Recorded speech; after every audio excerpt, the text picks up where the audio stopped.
کمرے میں شام کے سائے گہرے ہو رہے تھے، لیکن وہاں پھیلی اداسی کسی اندھیرے سے کم نہ تھی۔ سارا کی اکھڑتی سانسیں اور مشین کی بیپ کسی خنجر کی طرح عائزہ کے دل میں اتر رہی تھی۔ اس نے میز پر رکھے اسپتال کے کاغذات دیکھے، جن پر لکھے اعداد و شمار اس کی اوقات سے کہیں بڑے تھے۔ عائزہ نے اپنے لرزتے قدموں کو سنبھالا اور ویل چیئر پر بیٹھے اپنے باپ کے پاس آئی۔ اس نے ان کی جھریوں بھرے ہاتھوں کو اپنی ہتھیلیوں میں چھپایا۔ بابا، اس نے بہت آہستہ سے پکارا، جیسے ڈر ہو کہ آواز بلند ہوئی تو اس کا ضبط ٹوٹ جائے گا۔ اس کے باپ نے سر اٹھا کر اپنی بیٹی کو دیکھا۔ ان کی آنکھوں میں وہ کرب تھا جو صرف ایک بے بس باپ ہی محسوس کر سکتا ہے۔ بیٹی، ڈاکٹر کیا کہتے ہیں؟ عائزہ نے اپنی سسکی کو حلق میں دبایا۔ وہ کہہ رہے ہیں ہمارے پاس وقت بہت کم ہے۔ سارا کا آپریشن فوری ضروری ہے، ورنہ وہ جملہ پورا نہ کر سکی۔ باپ نے ایک ٹھنڈی آہ بھری۔ کاش میں مر گیا ہوتا عائزہ، کاش تمہاری ماں کی طرح میں بھی چلا جاتا تو آج اپنی اولاد کو یوں تڑپتا نہ دیکھتا۔ میرے پاس تو اسے دینے کے لیے خون بھی نہیں بچا، پیسے کہاں سے لاؤں؟ عائزہ نے ایک فیصلہ کن انداز میں اپنے باپ کی آنکھوں میں دیکھا۔ پیسوں کا انتظام ہو جائے گا بابا، میں نے سوچ لیا ہے۔ میں زاویار کے پاس جا رہی ہوں۔ یہ نام سنتے ہی اس کے باپ کا ہاتھ کانپ اٹھا اور انہوں نے سختی سے عائزہ کی کلائی تھام لی۔ نہیں، کبھی نہیں۔ وہ شخص انسان نہیں ہے عائزہ، اس کے دل میں ہمارے خاندان کے لیے صرف نفرت اور انتقام کی آگ ہے۔ وہ تمہیں نوچ ڈالے گا بیٹی، وہ تمہاری مجبوری کا سودا کرے گا کہ تم موت کی دعائیں مانگو گی۔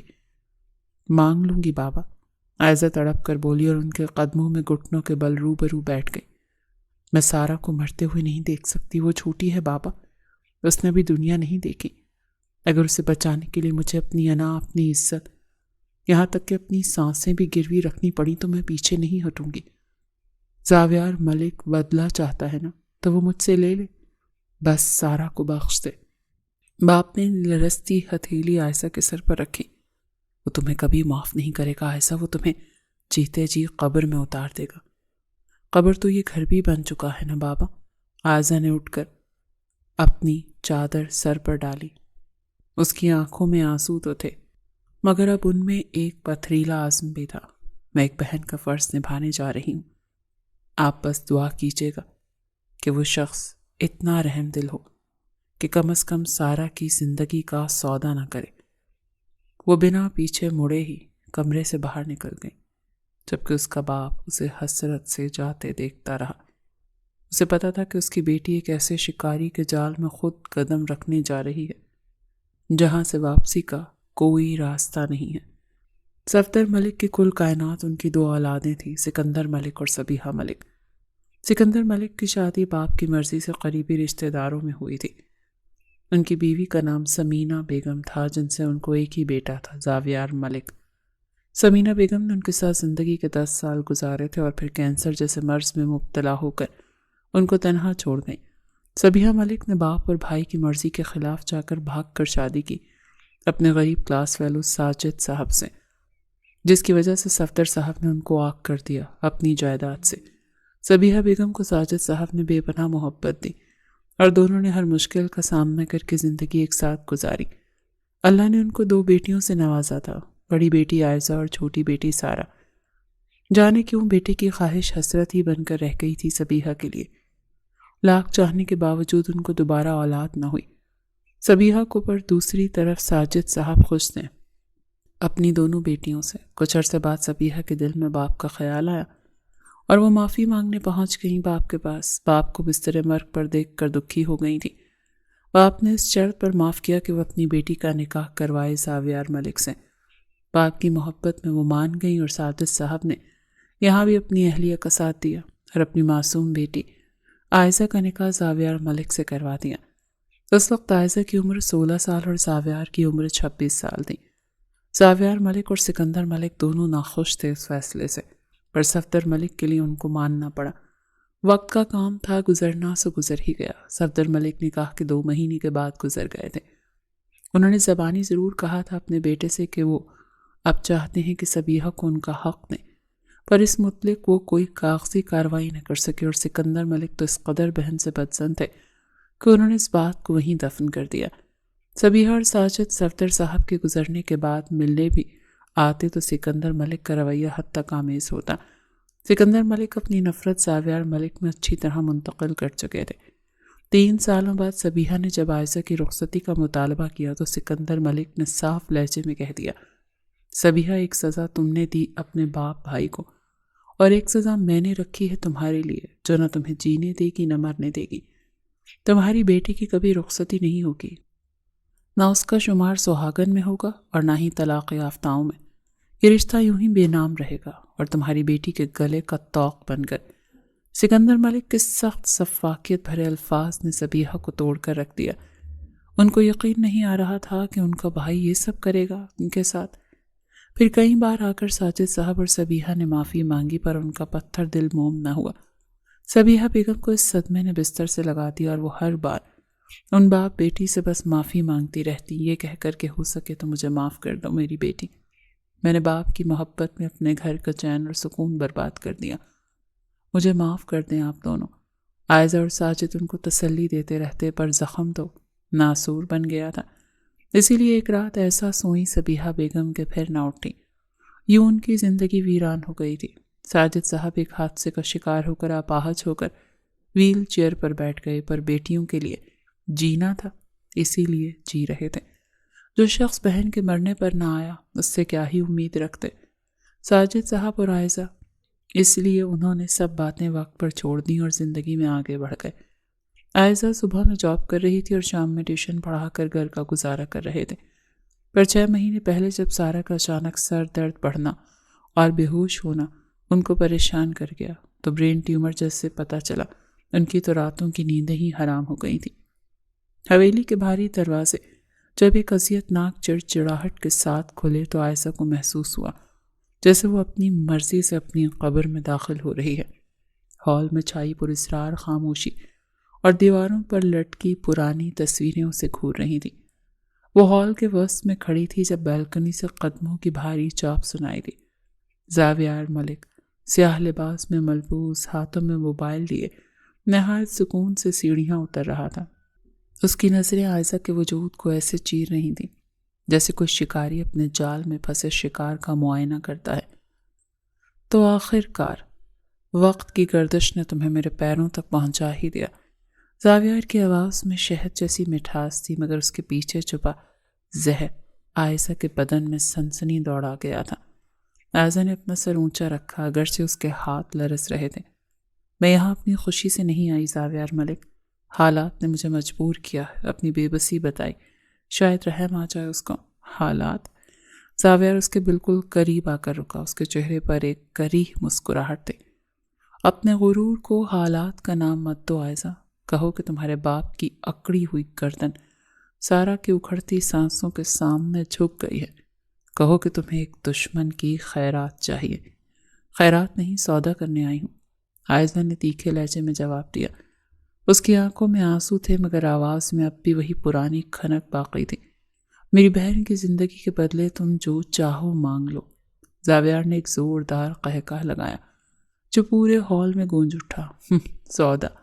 تم کیا دو گی مجھے؟ وہ زمینیں جو پہلے ہی میرے حصے میں ہیں، یا وہ عزت جو تم اس وقت اس دہلیز پر پامال کر کے اندر آئی ہو؟ تمہاری اوقات ہی کیا ہے عائزہ؟ وہ مغرور لہجے میں بول کر عائزہ کو اس کی نظروں میں گرا رہا تھا۔ میری اوقات جو بھی ہو مگر تمہاری اوقات سے بہتر ہے، عائزہ نے دانت پیستے ہوئے کہا۔ تم ایک بزدل انسان ہو جو ایک مجبور لڑکی کی تکلیف سے اپنی انا کی پیاس بجھا رہا ہے۔ اگر تم میں ذرا سی بھی مردانگی ہوتی تو دشمنی مردوں سے نکالتے، ایک اسپتال میں پڑی معصوم لڑکی سے نہیں۔ زاویار کا چہرہ غصے سے تمتما اٹھا۔ اس نے جھٹکے سے عائزہ کا جبڑا اپنی مضبوط گرفت میں لیا اور تند لہجے میں بولا، مردانگی کی بات مت کرو عائزہ، کل تک میں تم لوگوں کے لیے ظالم شخص اور آج اسی ظالم کے سامنے تم بھیک مانگ رہی ہو۔ تم چاہتی ہو نا کہ تمہاری بہن بچ جائے، تو سنو، میں اسے زندگی دوں گا لیکن اس کی قیمت تمہاری ہر سانس کی تذلیل ہوگی۔ اس نے اسے پیچھے دھکا دیا تو عائزہ لڑکھڑا کر فرش پر جا گری۔ میں تمہیں اتنی تکلیف دوں گا کہ تم بھول جاؤ گی کہ تم کس کی بیٹی ہو۔ تم اس حویلی میں صرف ایک بوجھ بن کر رہو گی جس کی نہ کوئی آواز ہوگی اور نہ کوئی مرثی۔ عائزہ نے فرش پر بیٹھے بیٹھے اسے حقارت سے دیکھا۔ جسم کو قید کر سکتے ہو زاویار، روح کو نہیں۔ تم جتنا چاہو مجھے ذلیل کر لو، مگر میری نظروں میں تم ہمیشہ ایک گرے ہوئے انسان ہی رہو گے۔ زاویار نے اس کے قریب جھک کر اس کی آنکھوں میں جھانکا۔ دیکھتے ہیں تمہاری یہ زبان اور غرور کب تک تمہارا ساتھ دیتے ہیں۔ آج سے تم اس حویلی کے ملازموں کے ساتھ کھانا کھاؤ گی تاکہ تمہیں اپنی اوقات یاد رہے۔ وہ مڑ کر اوپر جانے لگا جبکہ عائشہ نے اپنی بند مٹھیوں میں اپنی بے بسی کو دبا لیا تھا۔ اسے پتا تھا کہ سارا کے لیے اسے یہ جہنم پار کرنا ہی ہوگا۔ وہ جس حال میں چھوڑ گیا تھا وہ اسی حال میں ہی بیٹھی تھی۔ اسے بیٹھے جانے کتنا وقت گزر گیا کہ اچانک ملازم آ کر بولی، میم صاحب اپنے کمرے میں آپ کو بلا رہے ہیں۔ اس ملازمہ نے اوپر کمرے کے دروازے کی طرف اشارہ کیا تو عائشہ کا سانس حلق میں اٹک گیا۔ کمرے میں کیوں؟ اس نے بمشکل پوچھا۔ یہ تو وہی بتائیں گے۔ اور پلیز یہ جوتے یہیں اتار دیں، انہیں گندگی بالکل پسند نہیں۔ ہاں مگر دل میں میل پسند ہے ان کو، وہ دل میں کڑھ کر بولی اور جوتے اتارتے ہوئے سیڑھیاں چڑھنے لگی۔ دروازہ نوک کیا۔ اس نے کہا، کم ان۔ وہ باہر کھڑی اپنی ہمت جمع کر رہی تھی جب اندر سے ایک روبدار آواز آئی تھی۔ اس نے اندر قدم رکھا لیکن دروازہ کھلا ہی رہنے دیا۔ وہ اپنی شرٹ کے بٹن بند کر رہا تھا۔ زاویار ملک نے مڑ کر اسے دیکھا اور پھر ایک زہریلی مسکراہٹ اس کے لبوں پر رینگ گئی۔ دروازہ بند کر دو۔ اس کی گھمبیر آواز پر عائشہ نے تھوک نکلا اور لرزتے ہاتھوں سے دروازہ بند کر دیا۔ یہاں آؤ۔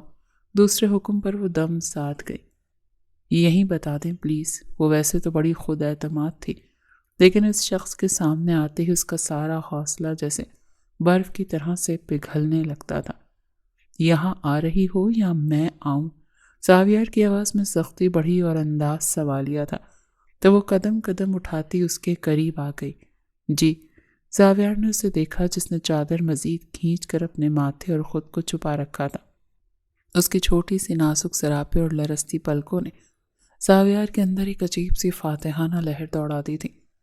تمہیں پتا ہے میں نے تمہیں یہاں کیوں بلایا؟ اس نے استفسار کیا۔ نہیں، اگر نہ مجھے جاننے میں کوئی دلچسپی ہے۔ اس نے نظریں اٹھا کر براہ راست اس کی آنکھوں میں جھانکا۔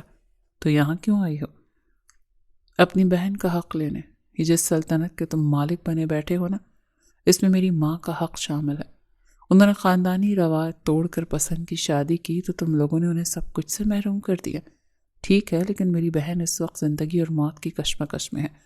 اس کے علاج کی قیمت ادا کرو اگر خود کو اتنا ہی انصاف پسند سمجھتے ہو تو۔ زاویار نے ایک چھٹان بھر کی لڑکی کو دیکھا جو ابھی تھوڑی دیر پہلے خوف سے کانپ رہی تھی اور اب اپنی بیمار بہن کے لیے شیرنی کی طرح ڈٹ گئی تھی۔ زاویار قدم اٹھاتا وہ اس کے قریب ہوا تو وہ پیچھے ہٹتے ہٹتے الماری سے جا لگی۔ اپنی بہن کا نام لے کر میرا موڈ خراب مت کرو۔ مجھے تو تم سے کچھ اور چاہیے۔ اس نے ارادتاً عائشہ کے ماتھے سے چادر سرکا کر اسے نیچے گرا دیا۔ شوہر ہوں تمہارا، میرا حق ہے۔ کاش تم نے فرائض بھی ادا کیے ہوتے زاویار ملک۔ نکاح کر کے بھول گئے۔ میری ماں میری رخصتی دیکھنا چاہتی تھی پر آپ کے بابا نے ان کو ذلیل کر کے حویلی سے نکال دیا۔ عائشہ نے تڑک کر جواب دیا، جو زاویار ملک کو بالکل ناگوار گزرا۔ وہ اس علاقے کا بے تاج بادشاہ تھا، کسی کی مجال نہیں تھی کہ اس سے نظریں ملا سکے، مگر یہ لڑکی اس کی آنکھوں میں آنکھیں ڈالے کھڑی تھی۔ زاویار نے سختی سے اس کے بالوں کو گرفت میں لیا اور کہا، تو تم کیا بگاڑ سکتی ہو میرا؟ وہ اس کی آنکھوں میں آنکھیں ڈالے پوچھ رہا تھا۔ کچھ نہیں بگاڑ سکتی تمہارا۔ عائشہ کے لہجے میں بے بسی تھی۔ تو اب کیا کر سکتی ہو سارا کے لیے؟ زاویار نے مغرور لہجے میں پوچھا تھا۔ تم کیا کروانا چاہتے ہو؟ دل میں وہ بری طرح سے ڈر رہی تھی، لیکن اسے پتا تھا کہ اگر وہ آج جھک گئی تو یہ شخص اسے رون دے گا۔ دلچسپ۔ زاویار ملک کے سارے کام آج سے تمہارے ذمہ ہیں۔ تم میری بہن کو شہر کے سب سے مہنگے اسپتال میں داخل کرواؤ۔ اس کا علاج تمہارے ذمہ ہوگا تو مجھے تمہاری ہر شرط منظور ہے۔ عائشہ نے نڈر ہو کر اپنی ڈیمانڈ بتائی۔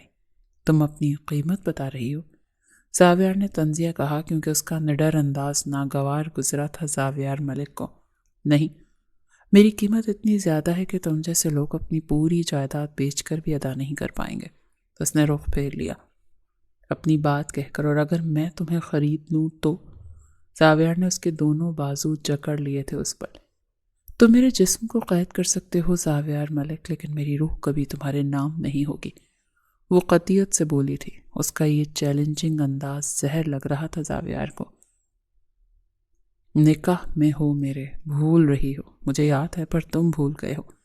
7 سالوں سے میں نے ہر سجدے میں اس رشتے سے آزادی مانگی ہے، کیونکہ جو بے عزتی تمہارے بابا نے میرے ماں باپ کی ہے وہ میں کبھی بھول نہیں سکتی۔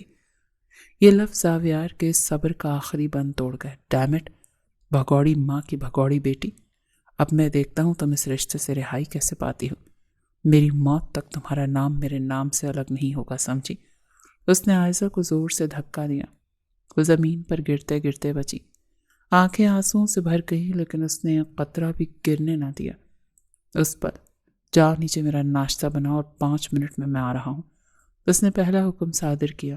کل سے وہ ابھی احتجاج کرنا چاہتی تھی کہ زاویار نے اسے جھٹکے سے کھڑا کیا۔ اس کے سینے سے جا لگی، آج سے اور ابھی سے۔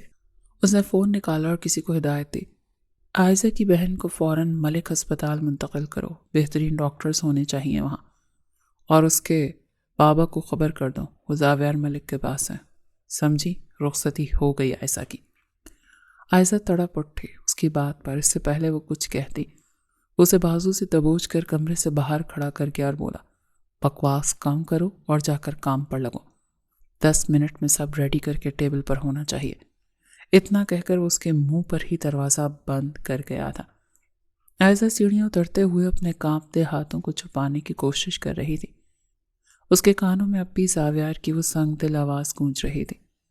باورچی خانے میں داخل ہوتے ہی اسے نوکروں کے تجسس بھری نظروں نے گھیر لیا، لیکن اس نے کسی کی پرواہ کیے بغیر آستینیں اوپر چڑھائیں اور بولی، آپ لوگ ہٹ جائیں، صاحب کا ناشتہ آج سے میں بناؤں گی۔ اس نے اسپاٹ لہجے میں کہا تو ملازمین حیرت سے ایک دوسرے کو دیکھنے لگے اور خاموشی سے باہر نکل گئے۔ ابھی اسے انڈے پھیٹتے ہوئے چند منٹ ہی ہوئے تھے کہ پیچھے قدموں کی چاپ سنائی دی۔ ایک مخصوص مہنگی پرفیوم کی خوشبو باورچی خانے کی فضا میں رچ بس گئی۔ اسے مڑ کر دیکھنے کی ضرورت نہیں تھی، وہ جانتی تھی کہ زاویار ملک وہاں موجود ہے۔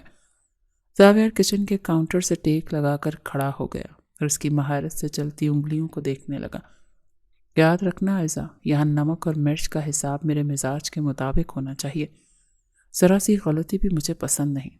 اس نے سگریٹ سلگاتے ہوئے کہا تو عائزہ نے فرینک پین چولہے پر رکھا اور بنا اس کی طرف دیکھے جواب دیا، مزاج کا تو پتہ نہیں، لیکن میں نے سنا ہے کہ زہر کا ذائقہ کڑوا ہوتا ہے۔ کہیں آپ کو مجھ سے یہ توقع تو نہیں کہ میں اس ناشتے میں زہر گھول کر لاؤں گی؟ اسی لیے نظر رکھی ہوئی ہے مجھ پر۔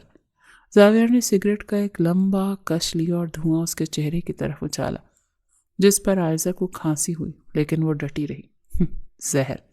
زاویار کا قہقہا لگا کر ہنسا، تم سے زہر کی امید وہ کرے جسے یہ پتہ نہ ہو کہ تم کو سارا کی زندگی کتنی پیاری ہے۔ میں تو بس یہ دیکھنا چاہتا ہوں کہ تم اپنی بہن کی زندگی کی خاطر کتنا جھک سکتی ہو۔ وہ اس کے بالکل قریب آیا اور اس کے ہاتھ سے چمچ چھین کر کاؤنٹر پر پٹخ دیا اور بولا، تمہاری بہن کا علاج شروع ہو چکا، ڈاکٹرز کی ٹیم اسے مانیٹر کر رہی ہے، لیکن اگر تم نے یہاں کوئی بھی چال چلنے کی کوشش کی یا اس حویلی کے قوانین توڑنے چاہے تو یاد رکھنا اسپتال کا وہ بیڈ خالی ہونے میں 1 منٹ بھی نہیں لگے گا۔ عائزہ کی آنکھوں میں غصے کی چمک ابھری۔ اس نے ایک قدم آگے بڑھا کر اس کی آنکھوں میں آنکھیں ڈالیں۔ تم صرف دھمکیاں دے سکتے ہو زاویار، تم نے مجھے یہاں اس لیے نہیں بلایا کہ میں تمہاری ملازمہ بنوں، بلکہ اس لیے کہ تم میری ہمت سے ڈرتے ہو۔ تمہیں ڈر ہے کہ ایک لڑکی تمہاری انا کے بت کو پاش پاش کر دے گی۔ زاویار نے اس کا جبڑا سختی سے دبوچ لیا۔ میری انا بہت اونچی ہے عائزہ، وہاں تک پہنچنے کے لیے تمہیں اپنی روح تک نیلام کرنی پڑے گی۔ وہ تو میں نے اسی وقت کر دی تھی جب تمہارے نام کا نکاح نامہ سائن کیا تھا۔ اس نے جھٹکے سے اپنا چہرہ چھڑایا۔ اب ناشتہ کرنے کے لیے میز پر بیٹھیں، ورنہ ٹھنڈا ہونے پر آپ کی انا کو ٹھیس پہنچ سکتی ہے، وہ طنزیہ بولی تھی۔ زاویار اسے گہری نظروں سے دیکھتا ہوا باہر نکل گیا، لیکن جاتے جاتے اس کے قدموں کی دھمک عائزہ کے دل کی دھڑکنیں تیز کر گئی تھی۔ وہ جانتی تھی کہ یہ صرف شروعات ہیں، یہ حویلی اب اس کا گھر نہیں بلکہ ایک ایسا میدان جنگ تھی جہاں اسے ہر پل اپنی خودداری کی جنگ لڑنی تھی۔ حویلی میں شام کے سائے گہرے ہو رہے تھے، لیکن فضا میں موجود تناؤ سورج ڈھلنے کے بعد مزید بڑھ گیا تھا۔ عائزہ نے بھی کچن کا کام ختم کیا تھا کہ اسے ہال میں زاویار کی گرجدار آواز سنائی دی۔ یہ کیا بدتمیزی ہے؟ عائزہ گھبرا کر ہال کی طرف بھاگی۔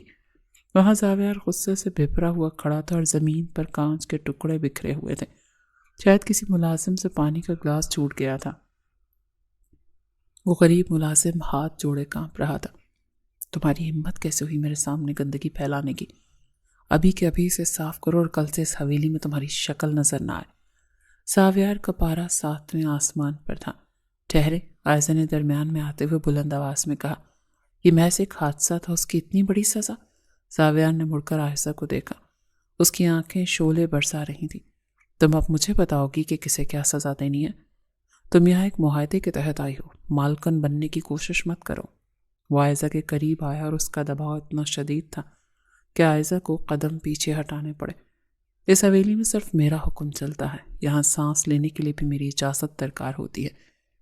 اگر تم نے دوبارہ میرے فیصلوں میں مداخلت کی تو تمہاری بہن کے اسپتال کے اخراجات روکنے میں مجھے ایک لمحہ بھی نہیں لگے گا۔ عائزہ کا چہرہ غصے سے سرخ ہو گیا، لیکن بہن کا نام سنتے ہی وہ بے بس ہو گئی۔ ساویار نے اس کی خاموشی کا فائدہ اٹھاتے ہوئے اس کی ٹھوڑی کو سختی سے پکڑ کر اونچا کیا۔ آج رات حویلی میں ایک اہم میٹنگ ہے، مجھے کچھ بزنس پارٹنرز کے لیے خاص اہتمام چاہیے۔ تم خود ہر چیز کی نگرانی کرو گی اور اگر ایک بھی غلطی ہوئی تو اس کا خمیازہ تم جانتی ہو۔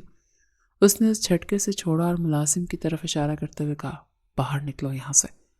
عائزہ وہیں کھڑی رہ گئی۔ اسے احساس ہو رہا تھا کہ ساویار اسے قدم قدم پر یہ جتانا چاہتا ہے کہ وہ اس کی قیدی ہے۔ اس نے بکھرے ہوئے کانچ کے ٹکڑوں کو دیکھا اور پھر دور جاتے ہوئے ساویار کو۔ اس کی سختی اور بے رحمی عائزہ کے صبر کا امتحان لے رہی تھی، لیکن وہ جانتی تھی کہ اسے اپنی بہن کی خاطر یہ آگ کا دریا پار کرنا ہی پڑے گا۔ ساویار سیڑھیاں چڑھتے ہوئے رکا اور مڑ کر دیکھا۔ اور ہاں، شام کو وہ چادر اتار کر آنا۔ میں نہیں چاہتا کہ میرے مہمان سمجھے کہ میں نے کسی پناہ گزین کو گھر میں رکھا ہوا ہے۔ یہ ایک اور تماچا تھا اس کی عزت نفس پر، مگر عائزہ نے مٹھیاں بھینچ لیں اور اپنی آنکھوں کے آنسوؤں کو اندر ہی پی گئی۔ حویلی میں رات اپنی آب و تاب کے ساتھ اتر چکی تھی اور ماحول میں خاص قسم کا تناؤ بکھرا ہوا تھا۔ عائزہ اپنے کمرے میں تیار کھڑی تھی، لیکن اس کا دل زور زور سے دھڑک رہا تھا۔ ساویار کی بات اسے یاد تھی کہ چادر اتار کر آنا۔ وہ جانتی تھی اس کی تذلیل کا ایک اور حربہ ہے، مگر بہن کا خیال اسے ہر مشکل جھیلنے پر مجبور کر رہا تھا۔ اس نے ایک سادہ مگر نفیس سوٹ پہن رکھا تھا، بالوں کو سمیٹ کر ایک ڈھیلی سی چوٹی بنائی اور ہلکا سا میک اپ کیا۔ جب وہ سیڑھیاں اتر کر ہال میں پہنچی تو وہاں پہلے سے ہی کچھ اہم بزنس پارٹنرز موجود تھے۔ سب کی نظریں بے ساختہ اس پر اٹھیں اور عائزہ نے محسوس کیا کہ ان نظروں میں تجسس اور سوال دونوں تھے۔ ساویار نے اسے دیکھا، اس کی آنکھوں میں ایک فاتحانہ چمک تھی۔ وہ مسکرا کر اس کی طرف بڑھا اور سب سے اس کا تعارف کروانے لگا۔ حضرات، یہ ہے میری بیگم عائزہ ملک۔ بیگم؟ ایک بزنس پارٹنر نے حیرت سے دہرایا، کیونکہ ساویار کی شادی کی خبر سب کے لیے کسی صدمے سے کم نہیں تھی۔ عائزہ نے محسوس کیا کہ ساویار کا ہاتھ اس کی کمر پر سختی سے رکھا گیا ہے، یہ ظاہر کرنے کے لیے کہ وہ اس کے قابو میں ہے، اس کی ملکیت ہے۔ اس نے اپنے چہرے پر کوئی تاثر نہیں آنے دیا اور ایک مصنوعی مسکراہٹ کے ساتھ سب سے ملنے لگی۔ عائزہ نے ابھی حویلی کی ذمہ داریاں سنبھالی ہیں، لیکن مجھے یقین ہے کہ وہ بہت جلد سب کچھ سنبھال لے گی، ساویار نے ایک نرم مگر زہریلے لہجے میں کہا۔ اس کے بعد ساویار اپنے مہمانوں کے ساتھ باتوں میں مشغول ہو گیا، لیکن اس کی نظریں تو ہر پل عائزہ پر تھیں۔ عائزہ کو محسوس ہو رہا تھا جیسے وہ ایک نمائش کی چیز ہے جسے سب دیکھ رہے ہیں۔ اسے کچن سے ہر چیز کی نگرانی کرنی پڑی، ڈنر ٹیبل سجوایا اور پھر خود بھی مہمانوں کے لیے کھانا پروسنے لگی۔ ایک موقع پر جب وہ کسی کو سلاد دے رہی تھی تو ساویار اس کے قریب آیا۔ اچھی اداکاری کر رہی ہوں، اس نے سرگوشی کی، لیکن یاد رکھنا یہ صرف ایک کھیل ہے اور اس کھیل کے اصول میرے ہیں۔ عائزہ نے ضبط سے کام لیا۔ اس کے اندر کا غصہ ابل رہا تھا۔ وہ چاہتی تھی کہ اسے اس وقت جواب دے، لیکن بہن کا خیال اسے روک رہا تھا۔ میں اپنے کردار کو بخوبی نبھانا جانتی ہوں مسٹر ملک، اس نے دھیرے سے جواب دیا۔ بس اس بات کو یقینی بنائیں کہ آپ بھی اپنا کردار ایمانداری سے نبھائیں گے، کیونکہ میری بہن کی زندگی کا دار و مدار آپ پر ہے۔ ساویار نے ایک معنی خیز مسکراہٹ اور اپنے مہمانوں کی طرف پلٹ گیا۔ عائزہ نے بھی اپنے آنسوؤں کو پلکوں کے اندر ہی قید کیا اور کام میں مگن ہو گئی۔ اسے پتا تھا کہ یہ شام اس کے لیے ایک طویل رات کا پیش خیمہ ہے۔ اس کی زندگی اب ایک ایسے کھیل کا حصہ تھی جہاں اسے ہر قدم پر محتاط رہنا تھا اور اپنے دل کے زخموں کو چھپانا تھا۔ جیسے ہی آخری مہمان حویلی سے رخصت ہوا تو عائزہ نے گہرا سانس لیا۔ وہ کچن میں برتن سمیٹنے لگی ہوئی تھی کہ ساویار کی آواز سنائی دی۔ اب آؤ یہاں، میرا کمرہ صاف کرو اور آج رات کا حساب دو۔ یہ حکم ایک چابک کی طرح عائشہ کی کمر پر لگا۔ وہ جانتی تھی کہ حساب کا کیا مطلب ہے، اور اس کے دل میں ایک انجانا خوف سر اٹھانے لگا۔ عائشہ بھاری قدموں سے زاویار کے کمرے کا رخ کرنے لگی۔ دل کی دھڑکنیں اس کے سینے میں کسی شوریدہ لہر کی طرح ٹکرا رہی تھی۔ جیسے ہی وہ اندر داخل ہوئی، اس نے دیکھا کہ زاویار اپنی ویسٹ کوٹ اتار کر بیڈ پر پھینک چکا تھا اور اب اپنی آستینیں چڑھا رہا تھا۔ کمرے میں مدھم روشنی اور اس کے مہنگے پرفیوم کا ایک سحر سا پھیلا ہوا تھا۔ عائشہ نے نظریں جھکا کر قریب پڑے میز کی صفائی شروع کر دی، لیکن وہ شدت سے اس کی موجودگی کو اپنی پشت پر محسوس کر رہی تھی۔ بیٹھ جاؤ۔ زاویار کی آواز میں اب وہ پہلے جیسی کرختگی نہیں تھی، بلکہ ایک عجیب سا ٹھہراؤ تھا۔ میرا کام ابھی ختم نہیں ہوا، عائشہ نے بنا مڑے جواب دیا، لیکن اگلے ہی لمحے زاویار اس کے بالکل پیچھے آ کر کھڑا ہوا۔ اس کی سانسیں گرم عائشہ کی گردن پر محسوس ہو رہی تھی۔ میں نے کہا بیٹھ جاؤ۔ اس نے نرمی سے لیکن حکم دیتے ہوئے عائشہ کے کاندھوں کو تھاما اور اسے گھما کر اپنی طرف کیا۔ عائشہ نے گھبرا کر نظریں اٹھائیں تو خود کو اس کی گہری سے آنکھوں کے حصار میں پایا۔ زاویار نے بہت آہستگی سے اس کے چہرے پر آنے والی ایک آوارہ لٹ کو انگلی سے پیچھے کیا۔ اس کا لمس عائشہ کے وجود میں بجلیاں سی بھر گیا تھا۔ آج تم بہت خوبصورت لگ رہی تھی۔ اس کی آواز اب ایک سرگوشی بن چکی تھی۔ لیکن تمہاری آنکھیں یہ ابھی بھی مجھ سے بغاوت کر رہی ہیں، کیوں؟ عائشہ نے خود پر قابو پانے کی کوشش کی۔ کیونکہ آپ نے مجھے خریدا ہے زاویار ملک، جیتا نہیں ہے۔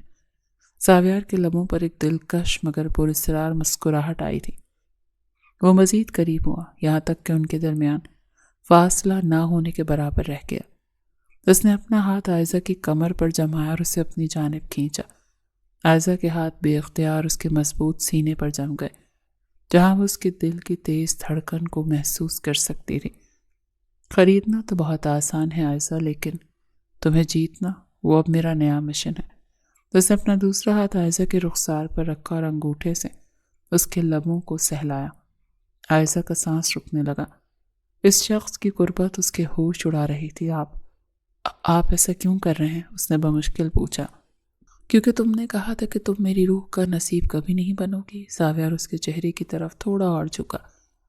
اس کی نظریں اب عائشہ کے لبوں پر جمی تھیں۔ اور مجھے ناممکن کو ممکن بنانا بہت پسند ہے۔ عائشہ نے آنکھیں بند کر لیں جب زاویار کی پیشانی اس کی پیشانی سے ٹکرائی۔ اس لمحے کی حدت اور قربت نے ان کے درمیان کھڑی نفرت کی دیواروں کو جیسے پگھلانا شروع کر دیا ہو۔ جیسے یہ خیال عائشہ کا تھا۔ زاویار نے اس کے ماتھے پر اپنے لب رکھے اور ایک طویل اور گہرا لمس چھوڑا۔ آج کے بعد اس کمرے میں تم میری قیدی ہونے کے ساتھ ساتھ میری بیوی بھی ہو، چاہے تم اس حقیقت سے کتنا ہی کیوں نہ لڑو۔ عائشہ نے کپ کپاتی ہوئی آہ بھری اس لمحے، کیونکہ کمر پر اس کا لمس جان لیوا تھا۔ وہ اس سے دور ہونا چاہتی تھی، لیکن اس کے بازوؤں کی گرفت اسے یہ بتانے کے لیے کافی تھی کہ وہ اب اس کے حصار سے کبھی نکل نہیں پائے گی۔ وہ کمزور عورت تھی، خود کو اس کے رحم و کرم پر چھوڑ چکی تھی۔ کمرے کا تناؤ ایک دم سے سنگین ہو گیا۔ زاویار کی قربت میں جو نرمی ابھی محسوس ہو رہی تھی، وہ پلک جھپکتے ہی ایک جنونی قابضانہ پن میں بدل گئی۔ اس نے عائشہ کی کمر پر اپنی گرفت اتنی سخت کر دی کہ وہ درد سے کسمسا اٹھی۔ تمہاری یہ خاموشی اور یہ بند آنکھیں، کیا یہ سب میرے لیے ہے یا اس مجبوری کے لیے جس نے تمہیں یہاں لا کھڑا کیا ہے؟ زاویار کا لہجہ اکثر بدل گیا۔ اس کی آواز میں اب ایک عجیب سی ضد تھی۔ اس نے عائشہ کو جھٹکے سے بیڈ کی طرف دھکیلا تو عائشہ کا توازن بگڑا اور وہ بیڈ پر جا گری جس سے پہلے کہ وہ سنبھل پاتی۔ زاویار اس کے اوپر جھکا اور اس کے دونوں ہاتھوں کو سختی سے بیڈ کے ساتھ جکڑ دیا۔ زاویار، یہ آپ کیا کر رہے ہیں؟ چھوڑیں مجھے، عائشہ نے تڑپ کر کہا۔ اس کی آنکھوں میں خوف کی لہر دوڑ گئی تھی۔ حق جتا رہا ہوں اپنا۔ زاویار کی آنکھوں میں اس وقت کوئی ہمدردی نہیں تھی، صرف اپنی انا کو تسکین دینے کا جذبہ تھا۔ اس نے زبردستی اس کے چہرے کے قریب جھکنا چاہا۔ اس کا ارادہ اسے یہ جتانا تھا کہ وہ اس کے وجود کا بھی مالک ہے۔ رک جائیں زاویار ملک۔ عائشہ کی آواز میں ایک ایسی کاٹ تھی کہ زاویار کے ہاتھ ایک لمحے کے لیے رک گئے۔ آپ نے مجھے یہاں اپنی بہن کی زندگی کے بدلے بلایا ہے، ایک معاہدے کے تحت۔ اگر آپ نے آج یہاں میرے ساتھ زبردستی کی تو یاد رکھیے گا کہ آپ صرف ایک جسم جیتیں گے، لیکن اس کے بعد آپ کو مجھ سے وہ نفرت ملے گی جس کا آپ نے کبھی تصور بھی نہیں کیا ہوگا۔ عائزہ کی آنکھوں سے آنسو بہہ نکلے، لیکن اس کا لہجہ اب بھی چٹان کی طرح مضبوط تھا۔ کیا آپ ایک بزدل وٹیرے کی طرح طاقت کا استعمال کر کے اپنی انا کی تسکین کرنا چاہتے ہیں؟ کیا زاویار ملک اتنا کمزور ہے کہ اسے قیدی لڑکی پر زبردستی کرنی پڑے؟ زاویار کی گرفت آہستہ آہستہ ڈھیلی پڑنے لگی۔ اس کی نظریں عائزہ کے ان آنسوؤں پر جم گئیں جو اس کے رخساروں کو بھگو رہے تھے۔ اس لڑکی کی خودداری نے اس کے مردانہ تکبر کو ایک گہری چوٹ لگائی تھی۔ وہ جھٹکے سے پیچھے ہٹا اور بیڈ سے دور جا کر کھڑا ہو گیا۔ اس کا سانس تیز چل رہا تھا اور مٹھیاں بھینچی ہوئی تھیں۔ باہر نکلو، اس نے کمرے کے دوسرے کونے کی طرف منہ کر کے دھاڑ کر کہا۔ اس سے پہلے کہ میرا صبر جواب دے جائے، میری نظروں سے دور ہو جاؤ عائزہ۔ عائزہ نے کانپتے ہاتھوں سے اپنی چادر سمیٹی جو فرش پر گری ہوئی تھی، اور بنا ایک لفظ کہے کمرے سے باہر بھاگ گئی تھی۔ پیچھے کمرے میں زاویار نے غصے سے میز پہ پڑا لیمپ اٹھا کر دیوار پر دے مارا تھا۔ وہ اسے جھکانا چاہتا تھا، اسے توڑنا چاہتا تھا، لیکن عائزہ کی مضبوط شخصیت نے اسے خود اپنی نظروں کے کٹہرے میں کھڑا کر دیا تھا۔ اگلی صبح حویلی کی فضا میں ایک عجیب سی خاموشی تھی، مگر یہ وہ خاموشی تھی جو کسی بڑے طوفان سے پہلے آتی ہے۔ رات کے واقعے نے دونوں کے درمیان نفرت کی خلیج کو مزید گہرا کر دیا تھا۔ عائزہ کچن میں ناشتہ تیار کر رہی تھی اور اس کی آنکھیں رات بھر کی بے خوابی اور رونے کی وجہ سے سوجی ہوئی تھیں، مگر وہ اس کے انداز میں وہی پرانی سختی تھی۔ جب وہ ناشتہ لے کر ڈائننگ ہال میں پہنچی تو زاویار وہاں پہلے سے موجود تھا اور اخبار پڑھ رہا تھا۔ عائزہ نے خاموشی سے پلیٹ اس کے سامنے رکھی اور مڑنے لگی کہ زاویار کی سرد آواز نے اسے روک لیا۔ میری کافی ٹھنڈی ہے، اس نے اخبار سے نظریں ہٹائے بغیر کہا تھا۔ عائزہ نے کپ کی طرف دیکھا جس سے ابھی دھواں اٹھ رہا تھا۔ یہ بالکل گرم ہے، ابھی لائی ہوں میں۔ زاویار نے اخبار میز پر پٹخار اٹھ کر کھڑا ہو گیا۔ وہ دھیرے دھیرے چلتا ہوا عائزہ کے قریب آیا۔ اس کی آنکھیں رات والی سرخی لیے ہوئے تھیں۔ میں نے کہا نا کہ ٹھنڈی ہے تو اس کا مطلب ہے کہ یہ ٹھنڈی ہے۔ تم یہاں بحث کرنے کے لیے نہیں، میرے احکامات ماننے کے لیے ہو۔ عائزہ نے تڑک کر جواب دیا۔ احکامات اور حماقت میں فرق ہوتا ہے زاویار ملک۔ آپ صرف اپنا غصہ نکالنے کے بہانے ڈھونڈ رہے ہیں کیونکہ کل رات آپ اپنی انا کی جنگ ہار گئے تھے۔ زاویار نے دانت پیستے اس کا بازو جکڑا۔ ہارا نہیں ہوں میں، بس تمہیں تمہاری اوقات یاد دلانے کا طریقہ بدل دیا ہے۔ آج سے تم اس حویلی کے کسی ملازم سے بات نہیں کرو گی۔ گھر کی صفائی سے لے کر کپڑے دھونے تک ہر کام تم خود کرو گی۔ عائزہ نے تکلیف کے باوجود اپنی آنکھوں میں آنسو نہیں آنے دیے۔ اگر آپ کو لگتا ہے کہ مشقت کروا کر آپ مجھے توڑ دیں گے تو یہ آپ کی بھول ہے۔ میں محنت کش باپ کی بیٹی ہوں، ان ہاتھوں کو کام کرنے کی عادت ہے، زنجیریں پہننے کی نہیں۔ اچھا؟ زاویار کے لبوں پر ایک شفاف مسکراہٹ آئی۔ اس نے میز پہ دھرا چائے کا کپ اٹھا اور اسے فرش پر دے مارا۔ قیمتی کانچ کے ٹکڑے عائزہ کے پیروں کے آس پاس بکھر گئے۔ ابھی اور اسی وقت یہ سب صاف کرو اور یاد رکھنا، اگر ایک ذرہ بھی باقی رہا تو تمہاری بیمار بہن کے اسپتال کے علاج ہی بند کروا دی جائے گی۔ عائزہ کا دل لرز اٹھا۔ وہ جانتی تھی یہ شخص کتنا سنگ دل ہو سکتا ہے۔ تم اتنے گرے ہوئے انسان ہو سکتے ہو، یہ میں نے کبھی نہیں سوچا تھا زاویار۔ ابھی تم نے دیکھا ہی کیا ہے۔ اس کے چہرے کے قریب جھکا۔ تم نے مجھ سے شرافت چھینی ہے، اب میری وحشت کا سامنا کرنے کے لیے تیار رہو۔ اسے وہیں بکھرے ہوئے کانچ کے درمیان چھوڑ کر فاتحانہ انداز میں باہر نکل گیا، جبکہ عائزہ وہیں گھٹنوں کے بل بیٹھ گئی۔ اس نے کانچ اٹھانا شروع کیا تو ایک تیز ٹکڑا اس کی انگلی میں پیوست ہو گیا۔ خون کی بوندیں سفید فرش پر گرنے لگیں، لیکن اس نے اپنی سسکی دبا لی۔ اسے لڑنا تھا، اپنی بہن کے لیے اور اپنی خودداری کے لیے۔ حویلی کے اس تاریک کمرے میں جہاں صرف ایک چراغ جل رہا تھا، فضا کسی آنے والے طوفان کا پتہ دے رہی تھی۔ عائزہ دیوار سے لگی کھڑی تھی، جبکہ زاویار کے بھاری قدموں کی چاپ قریب آتی جا رہی تھی۔ جیسے ہی وہ اس کے مقابل پہنچا تو اس نے اپنا ایک ہاتھ دیوار پر جما کر اس کا راستہ روکا اور دوسرے ہاتھ سے جھٹکے سے اس کا دوپٹہ اس کے سر سے سرکا دیا۔ زاویار، یہ کیا بدتمیزی ہے؟ عائزہ نے لرزتی ہوئی آواز میں احتجاج کیا اور پیچھے ہٹنے کی کوشش کی، مگر پیچھے صرف سنگ مرمر کی ٹھنڈی دیوار تھی۔ زاویار نے ایک قدم اور قریب بڑھایا، یہاں تک کہ اس کے وجود کی تپش عائزہ کو محسوس ہونے لگی۔ اس نے نہایت زبردستی اور حاکمانہ انداز میں عائزہ کی کمر کے گرد بازو پھیلا کر اسے اپنی طرف کھینچا۔ بدتمیزی؟ اس نے عائزہ کے کان کے قریب سرگوشی کی اس کے لہجے میں ایک وحشیانہ کشش اور فاتحانہ غرور تھا۔ تم بھول رہی ہو عائزہ کہ تم اس وقت جس کے حصار میں ہو وہ تمہارا شوہر ہے اور تمہارا مالک بھی۔ میں اس حق کی بات کر رہا ہوں جو میں نے قیمت چکا کر حاصل کیا ہے۔ نہیں، آپ نے میرا سودا کیا ہے، میرا دل نہیں جیتا۔ عائزہ نے اس کے سینے پر ہاتھ رکھ کر اسے خود سے دور دھکیلنا چاہا، مگر زاویار کے سامنے اس کی طاقت ریت کی دیوار ثابت ہوئی۔ عائزہ کو لگا کل رات کے بعد دوبارہ ایسی کوئی پیش قدمی نہیں کرے گا، پر وہ شاید عائزہ کی خام خیالی تھی۔ دل جیتنا تو کمزوروں کا کام ہے عائزہ، میں تو حق جتانا جانتا ہوں۔ اس نے زبردستی اس کی ٹھوڑی کو اوپر اٹھایا اور اس کی آنکھوں میں جھانکا جہاں بے بسی کے آنسو تیر رہے تھے۔ تمہاری یہ خاموشی، تمہارا یہ لرزتا ہوا وجود، یہ سب اب میرا ہے۔ تم چاہو یا نہ چاہو، تمہیں میری ہر چاہت کو قبول کرنا ہوگا۔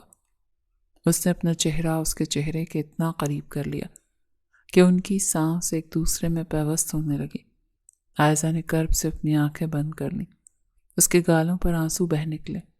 اس کی یہ بے بسی زاویار کے غرور کو مزید سکون دے رہی تھی۔ رو مت، اس نے اپنے انگوٹھے سے اس کے آنسو پہنچے، مگر اس کے لمس میں نرمی سے زیادہ ایک زبردستی کا احساس تھا۔ اس کا بازو دبوچے اپنے کمرے میں لے آیا اور گھمبیر لہجے میں بولا، تمہارے آنسو میری فتح کا اعلان ہے۔ آج رات اس کمرے میں صرف میرا حکم چلے گا اور تمہاری ہر مزاحمت میری محبت کی شدت کو مزید بڑھا دے گی۔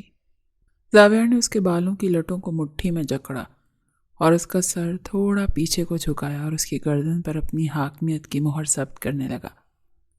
عائزہ ساکت کھڑی رہی، اس کی روح کرا رہی تھی، مگر جسم اس طاقتور مرد کے سامنے بے بس ہو چکا تھا۔ وہ ایک ایسی قیدی تھی جسے اپنی زنجیروں سے ہی رغبت کرنے پر مجبور کیا جا رہا تھا۔ کمرے میں مدھم روشنی رقص کر رہی تھی، مگر وہاں کا سکون کسی گہرے طوفان کا پیش خیمہ تھا۔ زاویار نے کمرے کا دروازہ بند کیا اور اس کی آواز عائزہ کے دل پر ہتھوڑے کی طرح لگی۔ وہ بستر کے کونے میں سمٹی بیٹھی تھی اور اس کی نظریں فرش پر جمی ہوئی تھیں اور وجود لرز رہا تھا۔ زاویار حاکمانہ چال چلتا وہ اس کے قریب آیا۔ اس کے چہرے پر فتح کا وہ غرور تھا جو کسی ہارے ہوئے دشمن کو کچلنے کے بعد نظر آتا ہے۔ اس نے اپنے کوٹ کے بٹن کھولے اور اسے صوفے پر پھینکتے ہوئے بستر پر عائزہ کے بالکل سامنے بیٹھ گیا۔ اب کہاں بھاگو گی؟ اس نے نہایت سپاٹ اور بھاری آواز میں پوچھا۔ اس نے اپنا ایک ہاتھ بستر پر ٹکا کر اپنا رخ عائزہ کی طرف کیا اور زبردستی اس کے چہرے کو اپنی گرفت میں لے لیا۔ یہ تڑپ، یہ بے بسی، یہی تو میں دیکھنا چاہتا تھا۔ عائزہ نے اپنا چہرہ چھڑوانے کی کوشش کی، مگر زاویار کی انگلیاں اس کی نازک جلد میں پیوست ہو رہی تھی۔ چھوڑے مجھے زاویار، اپنے سارا کی زندگی کا وعدہ کیا تھا، مجھے اپنی وحشت کا نشانہ بنانے کا نہیں۔ سودا پورا ہو چکا عائزہ۔ زاویار نے اسے جھٹکے سے بستر پر پیچھے کی طرف گرایا اور خود اس پر جھک گیا۔ تمہاری بہن کی ہر سانس کی قیمت میں نے چکا دی ہے اور اب باری تمہاری ہے۔ آج رات تم اس حویلی کی ملازمہ نہیں، بلکہ میری وہ ملکیت ہو جس پر میرا مکمل اختیار ہے۔ عائزہ کی آنکھوں سے آنسوں کی لڑی بہہ نکلی تھی۔ اس نے اپنے ہاتھ زاویار کے سینے پر رکھ کر اسے دور دھکیلنا چاہا، مگر وہ کسی چٹان کی طرح جمع ہوا تھا۔ زاویار نے اس کے دونوں ہاتھوں کو مٹھی میں جکڑ کر سر کے اوپر بستر سے لگا دیا تھا۔ تمہاری یہ مزاحمت مجھے اور بھی سکون دے رہی ہے۔ اس نے اس کے کان کے پاس سرگوشی کی۔ اس کی گرم سانسیں عائزہ کے گالوں کو جھلسا رہی تھیں۔ جتنا تڑپنا ہے تڑپو، جتنا رونا ہے رو، مگر یہ یاد رکھنا کہ آج رات تم میرے حصار سے نہیں نکل سکتی، کیونکہ میں اب اپنا ہر وہ حق وصول کروں گا جو تم پر برسوں سے مجھے حاصل تھا۔ عائزہ نے کرب سے اپنی آنکھیں بند کر لیں اور اپنا رخ دوسری طرف موڑ لیا۔ اس کی روح کرا رہی تھی، جسم بے جان ہو چکا تھا اور اس طاقتور مرد کے سامنے مکمل طور پر بے بس تھی۔ زاویار نے حاکمانہ انداز میں اس کے چہرے کو دوبارہ اپنی طرف موڑا اور اس کی خاموشی اور آنسوؤں سے اپنی انا کی پیاس بجھانے لگا۔ اس کمرے کی دیواریں آج ایک لڑکی کی بے بسی اور ایک مرد کے بے رحم غرور کو گواہ بن رہی تھی۔ اس سے پہلے وہ واقعی اس کی بے بسی کا فائدہ اٹھاتا۔ موبائل کی رنگ نے عائزہ کے ہونٹوں کو اس کی بے رحم گرفت سے بچایا تھا۔ شٹ، اس وقت کون ہو سکتا ہے؟ زاویار نے بیزاریت سے کال ریسیو کیا۔ عائزہ کے بکھرے وجود کو